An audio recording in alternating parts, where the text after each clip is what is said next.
sa lahat ng nag-subscribe sa akin, sa 1,050 na nag-subscribe sa akin.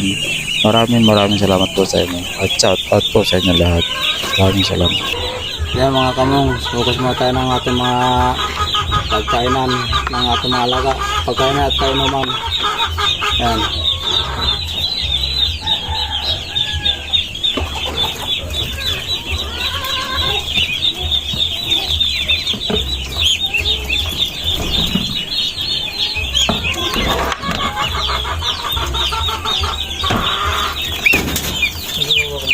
Mamaya ka na. Maugas muna ako ng pagkainan mo.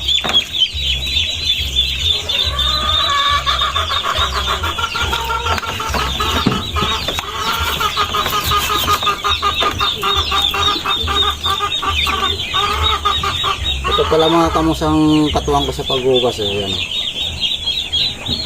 Brush.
Ito po pala mga kamosa ang ginagawa ko sa araw-araw. Sa umaga, inugasan ko ang pagkain nila, inuman, bago sila pakainin. Kung ganun din po sa hapon, bago sila pakainin, inugasan ko po ulit ang pagkain nila. Kasi ito lang problema mga kamosa dito sa akin. Kasi ang init ng tubig, pwede mo ng timpla ng kape sa sobrang init. Kaya po itong mga alaga ko mga kamong, hindi maiwasan na hindi sila makainom ng mainit na tubig. Kaya ito, ang iba kong manok nagkakaroon ng alak. Siguro sa napainom ko sila sa mainit na tubig, nagkakaroon pa rin sakit ng mga alaga ko. Kahit anong iwas, hindi pa rin talaga maiwasan. Kahit anong linis, sa pagpakain natin sa nila, sa pagbibigyan natin ng pagkain sa nila. Hindi pa rin po talaga maiwasan na hindi makasakit ng alaga natin. Kaya mga kamongs, at salamat po pala mga kamongs sa lahat ng nag-subscribe sa akin, sa 1,050 na nag-subscribe sa akin. Maraming salamat po sa inyo at shout out po sa inyo lahat.